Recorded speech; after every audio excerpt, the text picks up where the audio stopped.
vidéo, nous allons apprendre à modéliser par une loi binomiale. Regardons déjà le contexte de notre exercice. On nous dit que dans un examen, on a un QCM qui comporte 8 questions et que pour chaque question, 4 réponses sont possibles. On a schématisé ceci ici. Voici notre QCM avec ces 8 questions. Et pour chaque question, R1, R2, R3, R4, on a 4 réponses. Mais pour chaque question, une seule réponse est correcte. Par exemple, pour la question 1, ça peut être celle-ci. Pour la question 2, ça peut être celle-ci. Pour la question 3, ça peut de nouveau être la réponse R2. On a un candidat qui décide de répondre totalement au hasard à ce QCM. Alors évidemment, c'est quelque chose qui n'est pas conseillé et d'ailleurs, on va bien le comprendre dans cet exercice. On désigne la variable aléatoire x qui va nous donner le nombre de bonnes réponses pour l'ensemble du QCM. On voudrait déjà, dans un premier temps, savoir quelle est la loi suivie par la variable aléatoire x. Alors, c'est la loi binomiale, ceci l'énoncé nous le dit, mais pourquoi il se trouve que c'est la loi binomiale? Alors, si je regarde juste une question, pas l'ensemble du QCM, juste une question, eh bien, on voit qu'il y a 2 issues possibles. Soit je tombe sur la bonne réponse, soit pas. Et je peux calculer la probabilité de tomber sur la bonne réponse. On va dire que la probabilité de tomber sur la bonne réponse est un succès. Cette probabilité est égale à 1/4, puisqu'il y a 4 réponses, une seule est exacte. La probabilité de ne pas tomber sur la bonne réponse, c'est le complément, soit 3/4, qu'on va appeler donc échec. On a donc là, ici, une expérience à 2 issues, l'une est un succès, l'autre est un échec. On peut donc modéliser ceci par une loi de Bernoulli, 2 paramètres, 1/4. Mais notre élève répond à tout le QCM. Il va donc répéter cette expérience de Bernoulli 8 fois. Une répétition d'une même épreuve de Bernoulli correspond justement à une loi binomiale. On peut modéliser ceci par une loi binomiale. Une loi binomiale, 2 paramètres, toujours P égale 1/4, la probabilité d'un succès sur une des expériences, donc sur une question. Et comme on répète 8 fois, deuxième paramètre, n égale 8.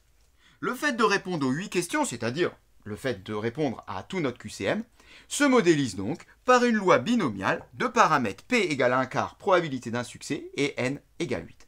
On nous demande maintenant de calculer l'espérance mathématique pour cette loi. Eh bien, on a une formule qui nous dit tout simplement que pour une variable aléatoire x qui suit une loi binomiale de paramètres n et p, l'espérance de x est égale à n fois p, soit e de x égale n multiplié par p, qui sera donc égal ici à 8 multiplié par 1/4, soit 2. Alors, qu'est-ce que cela signifie que l'espérance de x est égale à 2? Donc, x compte, on le rappelle, le nombre de bonnes réponses à notre QCM. Eh bien, ça signifie que si on imagine que toute une classe, un grand nombre d'élèves, répondent au hasard à ce QCM, eh bien, si on effectue la moyenne de tous les résultats, on obtiendrait 2 sur 8. On voit ici qu'il n'est pas très rentable de répondre au hasard à ce QCM. Sur un grand nombre d'expériences, on se rapproche de plus en plus de la valeur de 2 bonnes réponses sur 8. Sur un grand nombre de QCM, le nombre moyen de bonnes réponses est égal à 2. On peut s'attaquer à la suite avec maintenant donc des calculs de probabilité à l'aide d'une variable aléatoire qui suit une loi binomiale, la loi binomiale, donc de paramètres n égale à 8, 8 répétitions, p égale à 1/4, probabilité d'un succès.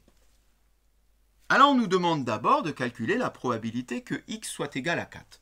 Et pour cela, eh bien, on va s'appuyer sur une formule qui nous dit de façon générale, lorsqu'on a une variable aléatoire x qui suit une loi binomiale de paramètres np, la probabilité que x soit égal à k est égale au nombre de combinaisons de k parmi n, multiplié par p puissance k, multiplié par 1 moins p puissance n moins k. Alors, on connaît k, k est égal à 4. On connaît p, p vaut 1/4, c'est donc un des 2 paramètres de notre loi binomiale. Et enfin, on connaît n, c'est l'autre paramètre, n égale à 8, 8 répétitions. Donc, en réalité, il suffit de remplacer dans la formule et ensuite eh bien, d'utiliser la calculatrice pour obtenir la réponse. Donc, ça nous donne le nombre de combinaisons de 4 parmi 8, multiplié par p puissance k. P vaut 1/4, soit 1/4 puissance 4, multiplié par 1 moins p, donc si p vaut 1 quart, 1 moins p vaut 3 quarts, puissance n moins k, puissance 8 moins 4, soit 4 encore. Voilà, et bien pour cela, on a juste à utiliser la calculatrice ou un outil informatique, en particulier pour nous donner le nombre de combinaisons de 4 parmi 8. On voit ici, on a moyen donc d'obtenir ces combinaisons. Ensuite, on multiplie par 1 quart. Alors 1 quart, on va mettre 0,25, c'est plus facile à écrire. 0,25 puissance 4. Multiplié par 3 quarts, on va écrire 0,75 puissance 4, on affiche et on obtient, donc si on veut arrondir au millième comme c'est annoncé, environ 0,087.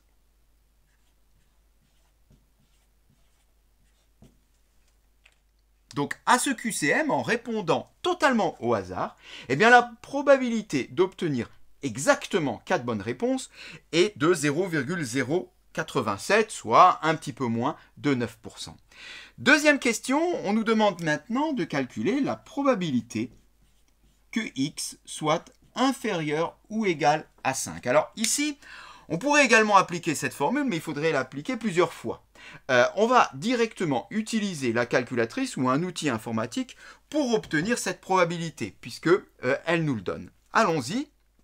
Et pour cela, eh bien, à nouveau, on va dans le menu probabilité. Donc, ça va dépendre des modèles de calculatrice. Elles ont toutes un menu probabilité.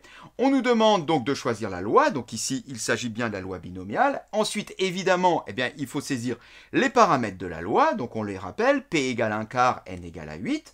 Et puis, eh bien, vient enfin le calcul de la probabilité, où il va falloir mettre ici la borne supérieure, c'est-à-dire k égale à 5. La calculatrice nous donne directement le résultat et on garde un arrondi au millième, soit environ 0,996. Et enfin, on nous demande la probabilité que x soit compris entre 2 et 5.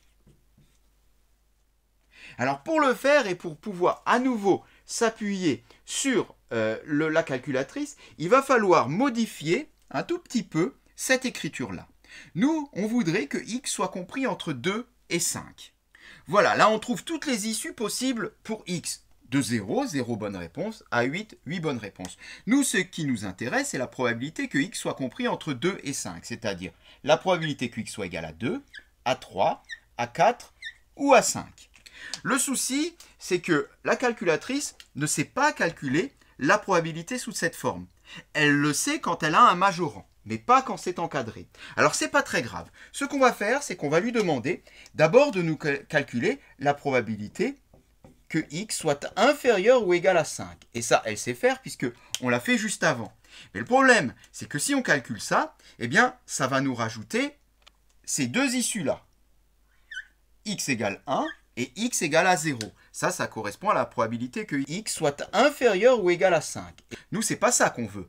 Nous, on veut que x soit compris entre 2 et 5. Ce qui signifie qu'il faudrait encore enlever cette partie-là schématisée en vert. C'est-à-dire qu'il faudrait enlever la probabilité que x soit inférieur ou égal à 1. Si on soustrait à la probabilité que x est inférieur ou égal à 5, la probabilité que x est inférieur ou égal à 1, il nous restera donc la probabilité que x soit compris entre 2 et 5. Alors, pour le premier, on l'a dit, on l'a déjà calculé, c'est 0,996. Et le deuxième, la probabilité que x soit inférieur ou égal à 1, on est ici en train de le calculer et on trouve environ, donc toujours arrondi au millième, 0,367. Si on fait la différence de ceci, ça nous donne 0,629. Eh bien, la probabilité que x soit compris entre 2 et 5, c'est-à-dire la probabilité d'obtenir entre 2 bonnes réponses et 5 bonnes réponses, est environ égale à 63%. Voilà, c'est terminé. Merci d'avoir regardé cette vidéo et à bientôt.